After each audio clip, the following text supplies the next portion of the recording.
ꯌꯥꯅꯦꯕ ꯑꯩꯈꯣꯏꯒ ꯍꯧꯖꯤꯛ ꯍꯧꯖꯤꯛ ꯑꯩꯈꯣꯏꯒꯤ ꯂꯣꯏꯅꯅ ꯑꯩꯈꯣꯏꯒꯤ ꯒꯦꯠꯇ ꯑꯩꯒꯤ ꯑꯣꯏ ꯊꯪꯕ ꯁꯥꯏꯠꯇ ꯐꯝꯕꯤꯔꯤꯕ ꯑꯁꯤ Shri ꯔꯥꯅꯥꯖꯤꯠ Mukherjee, national secretary AICC ꯏꯟ ꯆꯥꯔꯖ ꯁꯤꯛꯀꯤꯝ ꯑꯦꯟ ꯅꯥꯒꯥꯂꯦꯟ. ꯃꯍꯥꯛꯅ ꯉꯁꯤ ꯇꯧꯒꯗꯧꯔꯤꯕ ꯄ꯭रेस ꯀꯟꯐꯔꯦꯟꯁꯀꯤ ꯃꯇꯥꯡꯗꯤ 10 साल ꯑꯩꯅꯥꯏ काल that is 2014 to 2024 सिबोकी मनुंग थोइबा बीजेपी बीजेपी लेंगाकना चही 10 सिदा मोदी की लेंगाकना चही 10 लेबाक चथरीबा अन्याय मयाम अमा इनजस्टिस मयाम अमा सिगी मतंगदा महात्मा प्रेस ब्रीफिंग अति तौगनी Shri Ranajit Mukherjee please. Thank you, Harishwarji. Thank you, everybody, for being here today. And the seniors here, Tilakamaji, everybody, for being with me. We are at a very crucial stage in the country's era. And over the last 10 years, we have seen devastation. When I say devastation, I'm talking about economic, social, and political. In the way that India exists over 2014 to 2024. Which is why we are calling it 10 Saal Anyay Kaal. 10 years of injustice.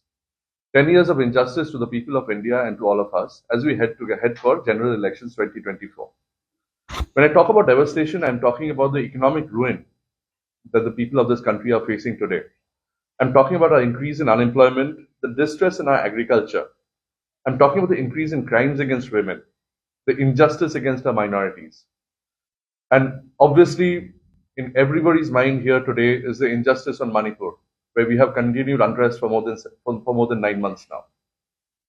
I would like to detail these injustices to you. I request your patience while we go through what 10 years of the BJP government, of a Modi government, has brought to all of us in all the states, from Manipur to Bengal, where I come from, the injustice that we face. We are looking at rampant unemployment in the country today. It is the highest rate of unemployment in 45 years of this country, is the highest rate right now. In 2012, there were 1 crore unemployed men and women in this country.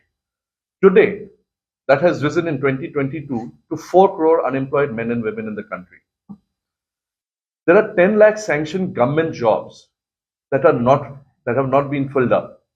That means that in a scenario where more than 4 crore people are unemployed, we do have 10 lakh sanctioned jobs within the government that the government chooses not to fill up. The current scenario is such that 1/3 of graduates and postgraduates are looking for a job in this country today. Thus, all of us with our younger relatives coming out of schools and colleges, 1 out of 3 of them will not be having a job in the present scenario. As a result, 2 unemployed people die by suicide every hour. This whole press conference will take approximately an hour. Statistically, it says that by the end of this hour, there are 2 unemployed people who will unfortunately commit suicide, statistically. And if you look at prices, the basic bedrock on which middle class, or poor, or be it our agricultural class, or be it our working class in the cities live, I want to quickly compare some prices of 2014 and 2024 to you, which will absolutely belie the entire marketing that the Modi government keeps on doing about itself.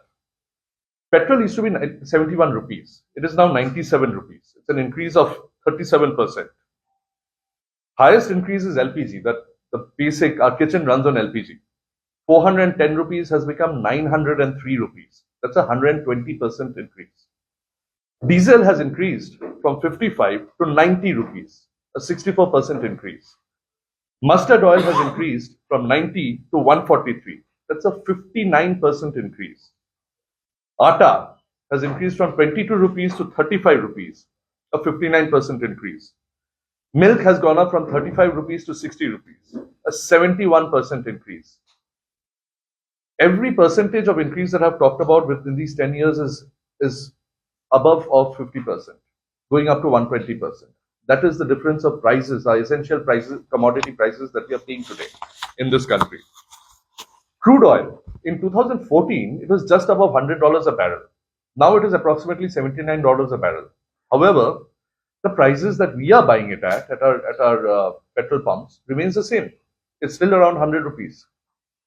Where is that extra benefit going? It is not going to us, the consumers. GST and demonetization. Enough has already been spoken about it. I'm sure you have heard many press conferences from us with regards to GST and demonetization. They have completely ruined small business. In states like Manipur, it is small business, it's MSME that essentially run the state. And demonetization and GST have effectively ruined MSME as an industry. Let's take a look at our farmers, the distress of our farmers. Farmers were promised that their incomes would be doubled. Instead, they have got very pathetic MSP increases, minimum support price increases, or none at all.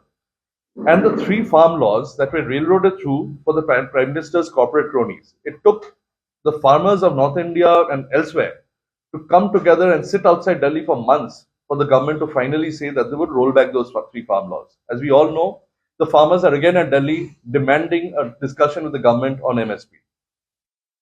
700 farmers had died in that battle against the Modi government. They fought a pitched battle against the Modi government demanding their rights, and 700 people lost their lives. Was it necessary? The Pradhan Mantri, on the other hand, who is making money in the agricultural sector? The only people who seem to be making money are the government. The Pradhan Mantri Fasal Bima Yojana, which is the insurance, has made a profit of 40,000 crores in the same time period. As far as farmers are concerned, 1 farmer commits suicide every year. Our workers are abandoned. Real wages, effective wages on the ground every month, has been stagnant for more than a decade. Wage growth is less than 1% per year, which means that if you're getting a real wage of 1,000, you're getting less than an increase of 100 rupees in that year. The push towards contractualization and self-employment. Essentially, the government has focused on making sure that people move away, are being pushed out of employment with proper jobs into contractual jobs.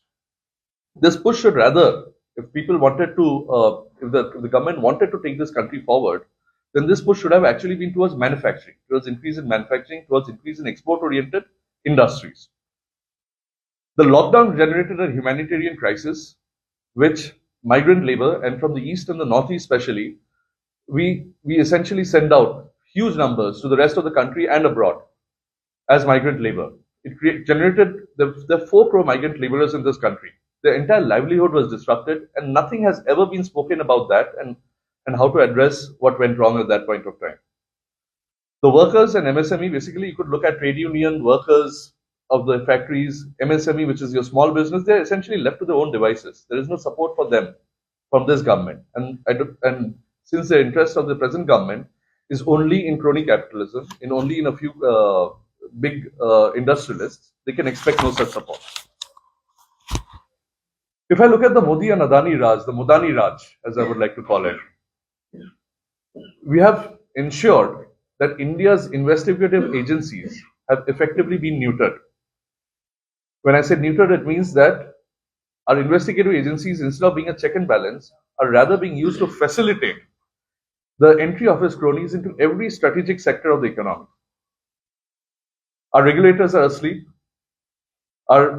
We are looking at import of coal being over-invoiced to the benefit of Adani companies, while our electricity consumers, you and me as a consumer of electricity, and our coal utility domestic manufacturers, they are suffering. But the profits are now going to Adani group companies with the over-invoicing of imported coal. The stock market prices are artificially being inflated. Anybody who understands the stock market can understand that. There are complete violations of SEBI rules with regards to minimum ownership. This is also how the current government is basically there only for the benefit of its few crony capitalists. Coming to social injustice. When we look at the scheduled caste, the scheduled tribe, and other backward castes, they have been betrayed. The crimes against these communities have increased by 48% in 2022 from 48% in 2022 from 2013. So in the 9 years that we are seeing, of which effectively 8 years are the Modi government, we are seeing an increase of almost 50% in crimes against our backward classes, our backward tribes, our backward castes. The government refuses to hold a socio-economic and caste census. All of you know that the 2022 census, 2021 census has not happened yet. The decadal census that happens by the government of India has not been completed for 2021. It hasn't started. But more importantly, the 2011 decadal census had carried out a socio-economic census, survey, which was not taken out since the government changed in 2014. And the government refuses to have a socio-economic and caste census. Now, if this was held, this would allow representation, will allow the government to understand where people are being unrepresented with regards to their rights, be it in jobs or be it in benefits from the government. Privatization and contractualization is nothing other than an attack on reservation. It's an attack on ensuring the rights of those disadvantaged, especially when you look at health and when you look at education. When we look at injustice against women, there are 31,516 rape cases in 2022. That's 86 rape cases a day, and these are the ones that are being reported. Convictions of these same rape cases, this is the reported ones, which means we have an FIR, we have a cognizable offense here. The conviction rate is at 27% only. This is the situation of women in the country under Modi today. Do we remember Kuldeep Singh Singha, the BJP MLA who was implicated in Unnao rape case? Has anything happened? Do we remember the Modi government's early approval of Bilkis Bano's rapists and murderers? That is how the government views women today. Social disharmony. BJP is openly spreading hate and violence on caste and religious lines. We are seeing fault lines emerging across the country on caste and religious lines because of the open agenda of hatred. Hate speech is something that is under discussion in media everywhere. Hate speech has increased in the country. The conversations have increased in the country, and this hate conversation is targeted towards caste discrimination, especially which has become institutionalized in higher education. It is targeted towards minorities. Manipur itself is burning for 9 months, and the Prime Minister is silent, has refused to speak up on Manipur till now. When I look at political injustice, I am talking about institutional subversion. All independent institutions that are critical to maintain a robust democracy are compromised. Institutions have become, in effect, you could say, a rubber stamp for the RSS agenda. Let us take a look at the states which have elected a government, but where the government has turned because MLAs have been bought and purchased. Arunachal, Goa, Karnataka, Madhya Pradesh, Maharashtra, Manipur. Money, power, and muscle has changed the wish of the electorate in all these states in the last 10 years. 95% of all ED and CBI cases are against opposition politicians. If a case is fair, so be it. It should be pursued. Is it possible that only opposition politicians will attract ED and CBI cases? How come that the moment somebody enters the BJP, he becomes part of a washing machine, where everything on him becomes white? Our national security, most importantly, is compromised by a government which loves to shout about nationalism. We have Chinese troops today in Depsong Plains, in Demchok, in Ladakh.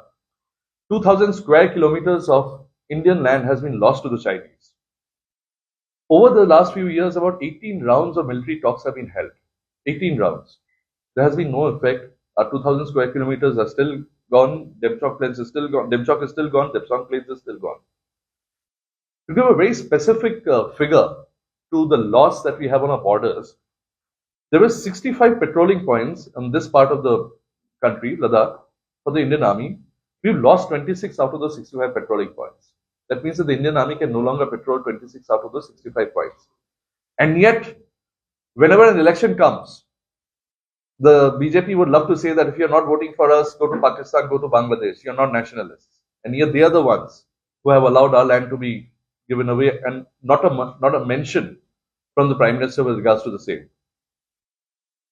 Our national security was further compromised on the 19th of June 2020, when the Prime Minister himself said, "Na koi hamare seema mein ghus aaya hai, neither has anybody entered our territory, na hi koi ghusa hua tha." neither had anyone entered before. Is that not an insult to our soldiers who sacrificed themselves in Galwan, fighting with the Chinese army to protect the motherland? The Prime Minister never mentions China. In Manipur, I have a figure of 35,000 people being displaced. Considering the fact that the situation is going on, by now, maybe this figure is more than that. 35,000 people internally, yes, 65,000 people internally displaced. 1,700 houses burned, 180 people dead. These figures have probably gone up by now over this month from May 3rd, 2023. And yet, there is no conversation from the government. This is to ask all of you, media, why are you, to the people of Manipur, to the people elsewhere, to take a close, hard look at the injustice that has been meted out to us, the people of India, over these 10 years. To go back to a governance where governance is actually about getting better politics for people, a better society for people, communal harmony, about economic justice, about employment, about jobs. And we know that in a few months, the people of India are working towards this, are talking about this. And we are sure that in a few months, this will be answered at the ballot box. This will be answered at the EVM. And the people of India will answer the Modi government for all this injustice. Thank you very much for being here. My name is Ranajit Mukherjee. I'm a National Secretary and AICC Secretary of the Indian National Congress. Well, I have one question.